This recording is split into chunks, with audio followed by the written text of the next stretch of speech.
My name is Elena Whitmore. I am 31 years old, and until a month ago, I truly believed that I understood my relationship. I believed that caring about the person you love is a good thing, that asking questions is a way of showing care, that care means safety, that consistency means commitment. I never realized how quickly those things could be twisted into accusations until the man I loved looked me straight in the eye and told me I was too much. Ethan Caldwell and I had been together for 3 years.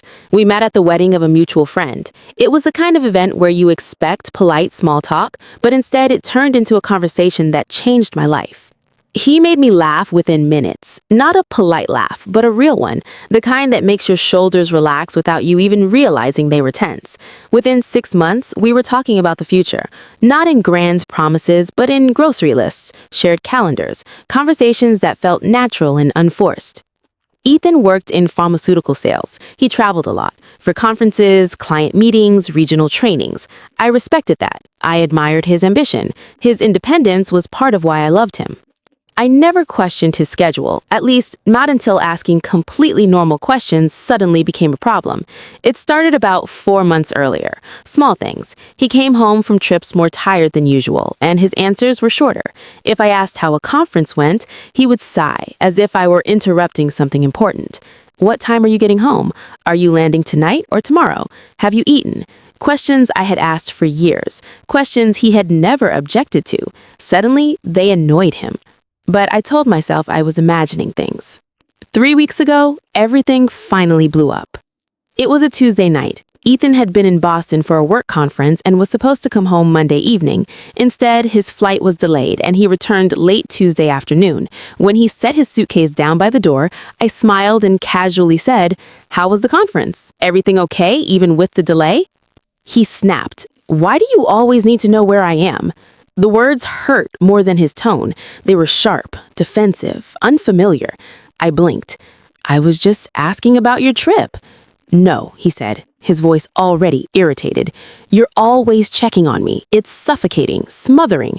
I sat down on the couch, genuinely confused. "When have I ever tried to control you?" I asked. "I don't stop you from traveling. I don't question your decisions. I ask because I care."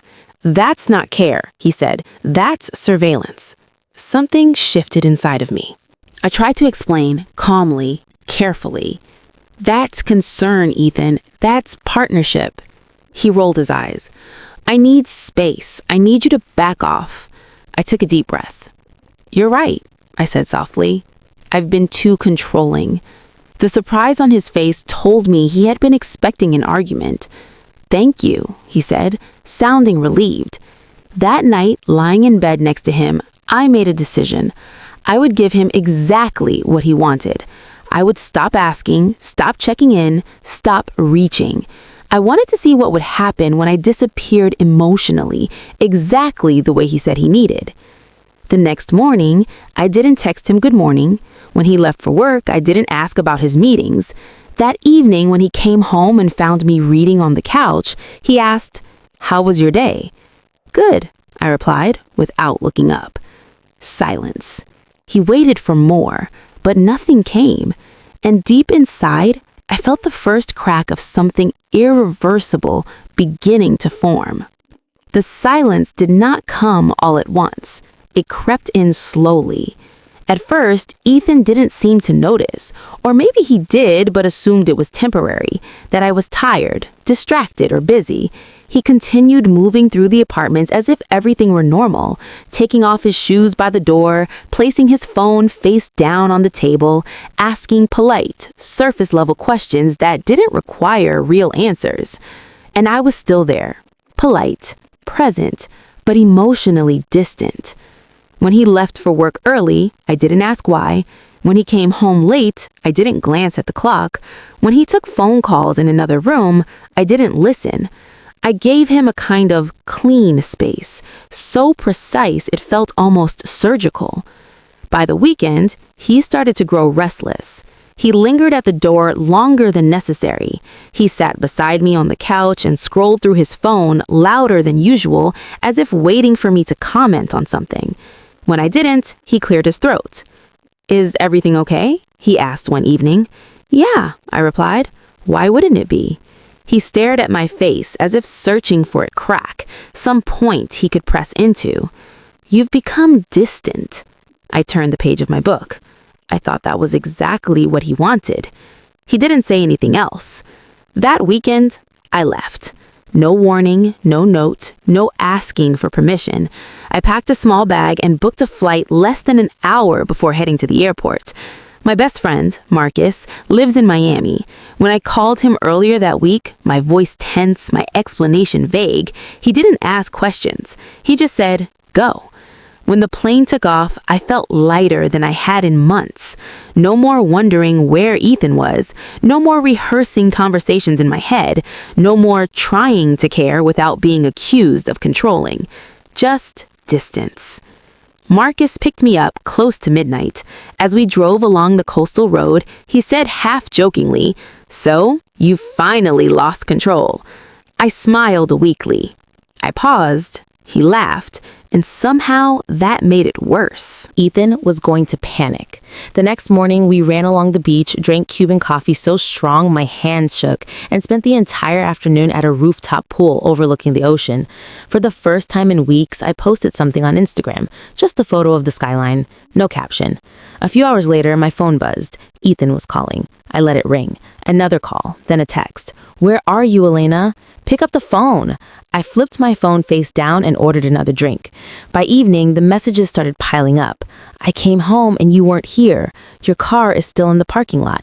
This isn't like you." "Funny." I didn't respond. At dinner, Marcus raised an eyebrow. "Are you okay?" "More than okay," I said, and I meant it. I posted another story. This time it was my drink, with the background clear enough to show where I was. My phone nearly wouldn't stop vibrating. Missed calls, long messages, anger quickly turning into panic. "Why didn't you tell me you were leaving? This is childish. We need to talk." Near morning, I finally replied.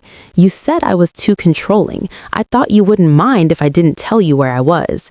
He called immediately. I declined. "That's not what I meant," he texted. "You know how it goes." I typed back slowly. "You wanted space. I gave you that space. Have a nice weekend." Then I muted the conversation and went to sleep. The next morning, I woke up to more than 40 unread messages. I read them all while drinking coffee on Marcus's balcony. Accusations, worry, reproach. What if something happened to you? This is manipulation. Call me a manipulator then. The word felt heavy and strangely familiar. Marcus leaned against the railing beside me. "He's losing control," he said. "Funny," I replied. He called my worry control. The rest of the day passed easily. Food, music, laughter, no constant phone checking, no anxiety. When I returned home, my flight landed in the evening. As I stepped into the apartment, Ethan was already there, sitting on the couch, arms crossed, jaw clenched. "Where did you go?" he demanded. I set my bag down calmly. "Miami, to visit Marcus." "And you didn't think to tell me?" I looked him straight in the eye. "You said I needed to stop checking on you. I assumed the same courtesy should apply." His mouth opened, then closed again. "That's not the same thing," he snapped. "Isn't it?" Silence settled between us, and in that silence, for the first time, I saw it clearly. This had never been about distance. It was about control, and he had just lost it. Ethan stood up as if the anger inside him needed more space. "You can't just disappear for an entire weekend like that," he said sharply. "Just ignoring me like that, making me wonder what happened to you." I didn't flinch. I had spent 3 days watching him cycle through every emotion, anger, fear, accusation, all the things he had previously claimed I caused. And now he was displaying them himself. "You said I was suffocating you. You said you needed space. I gave you that space." "That's not the same," he argued. "How is it different?" I asked. He ran a hand through his hair, paced in a small circle, then stopped as if trying to find the right argument. "You're trying to teach me a lesson," he said. And in that moment, I understood everything. Petty, calculated. I let out a breath, half laughing in disbelief at what I was witnessing. "No," I said quietly. "This isn't about teaching you anything. I did this to protect myself." He stared at me. I stayed calm, and that seemed to make him even angrier. For months now, I continued, you've been avoiding me, dodging basic questions, acting as if I were interrogating you just for caring. You called me controlling because I wanted to know whether you'd landed safely, so I stopped. I saw a muscle in Ethan's face twitch, and strangely, it gave me a sense of relief. For the first time in a long while, I didn't feel anxious. I wasn't walking on eggshells. I wasn't forcing myself to be a pleasant partner he couldn't blame. The ball had landed. I saw it in his eyes, panic, as if he hadn't expected me to say out loud what had been left unspoken for so long. "So what?" he said, rising. "Now you're questioning our relationship?" I looked him straight in the eye. Yes. The word dropped between us like a shattered glass. Ethan's anger cooled, replaced with something else, something intense. "What are you saying? You want to break up?" "I'm saying I need honesty, real honesty, not this." I gestured around the apartment, which suddenly felt like a staged set. He scoffed. "I've been honest." "No," I said. "You've been defensive." His mouth tightened. "Why does every question feel like an accusation to you? Why do you keep blaming me?" He didn't answer. He looked toward the kitchen, then back at me, as if the tiled floor might offer an escape route. "Ethan." Silence. The same silence he had given me for months, except now he was the one choking on it. Finally, his voice dropped. There's someone at work." My stomach clenched so fast, it felt like my body hadn't caught up yet. "What?" I whispered. He swallowed hard. "Her name is Brianna Martinez." The name hit me like cold water, not because it was unfamiliar, but because it wasn't. I had heard it before. Once, months earlier, a brief, tense mention quickly followed by a change of subject. The kind of name you remember because the atmosphere in the room shifts the moment it's spoken. "She works in sales too," Ethan continued. "We talk a lot." My hands went numb. "Talk?" I repeated. "What kind of talking?" He closed his eyes for a moment as if he couldn't bear the look on my face. "At first it was just work," he said quickly. "Then it became personal. I didn't plan for it to happen." "But you let it happen," I said. His throat bobbed. I didn't know how to handle it. The words sounded rehearsed, as if he'd practiced them in his head during late-night calls in the other room. "Nothing physical happened," he added. "I swear." I stared at him, my voice quiet to the point of being frightening.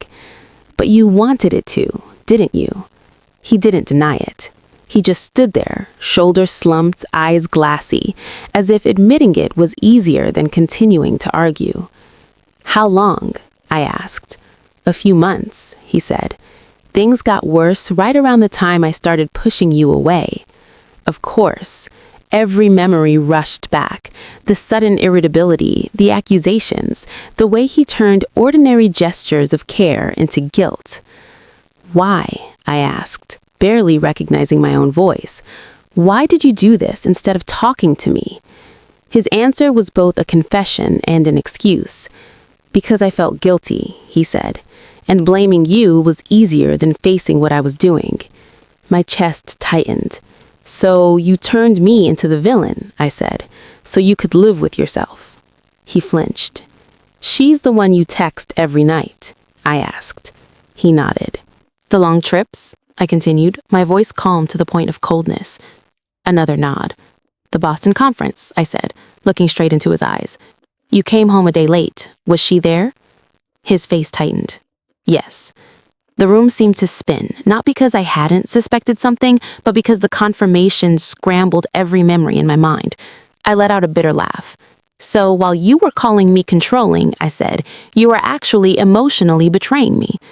"That's not," he started. "That's exactly what it is," I cut in. "You didn't need space. You needed freedom. Freedom to end this relationship without facing consequences." Ethan's eyes filled with tears. "I'm sorry," he whispered. "I didn't mean for things to go this far." "You didn't mean to get caught," I corrected. That stopped him cold.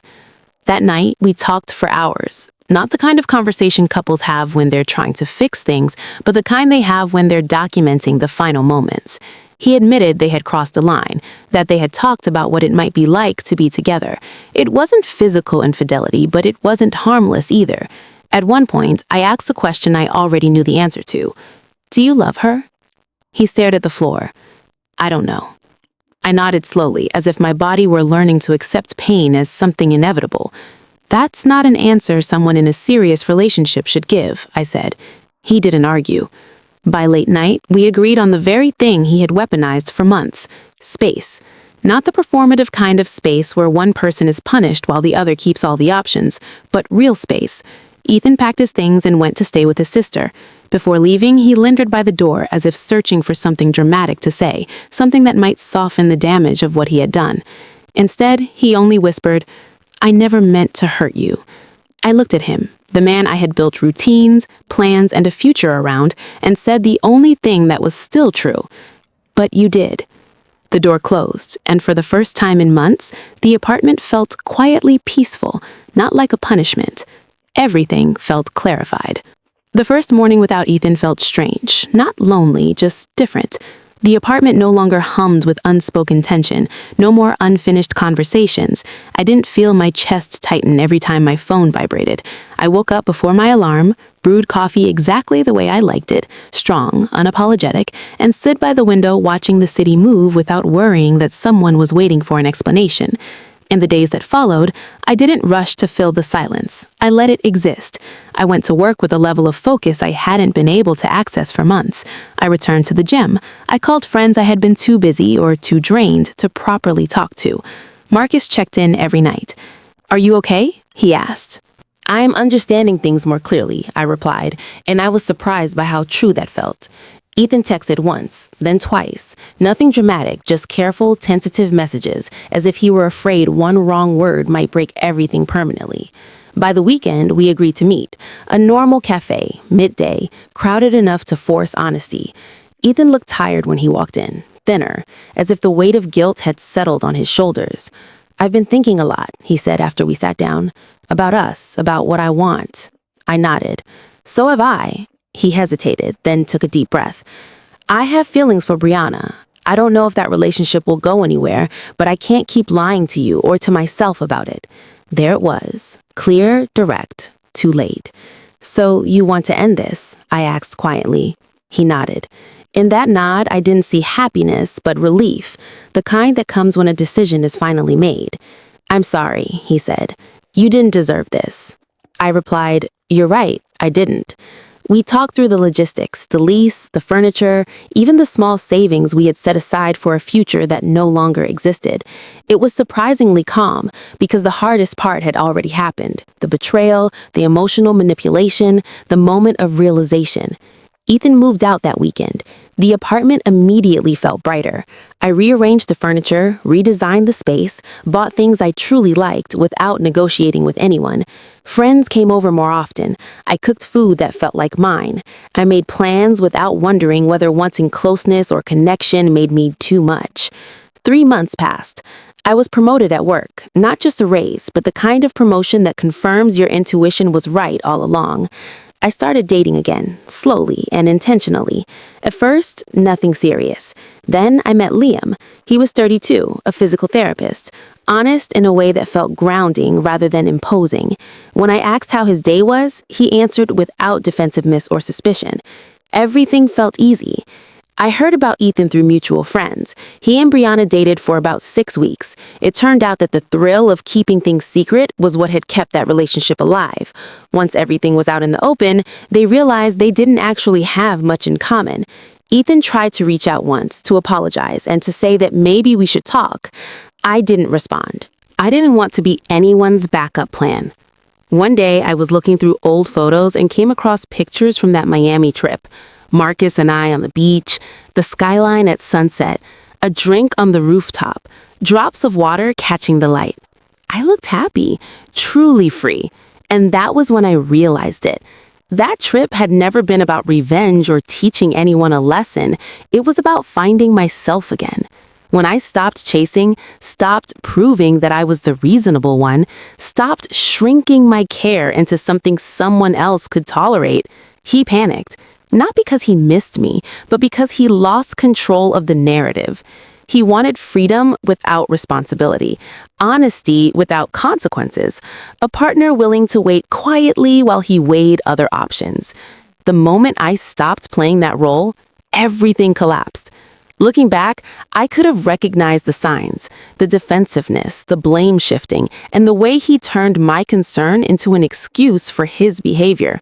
But sometimes you need distance to see things clearly. I don't regret the 3 years I spent with Ethan. They taught me both what I need and what I can never accept. Caring is not control. Honesty is not optional. And love should never make you feel guilty for wanting to know where you stand in a relationship. The apartment feels different now. Not empty, but intentional. And whenever I think back to that weekend in Miami, I no longer think about him. This story shows that care is not control, and a healthy relationship should never make you apologize simply for wanting connection. When someone repeatedly turns ordinary questions into accusations and transforms care into being too much, that isn't a need for space, it's avoidance of responsibility and emotional manipulation. Ethan didn't need distance to breathe. He needed freedom to betray without being questioned. And when Elena truly stepped back, he panicked. Not because he missed her, but because he lost control of the story.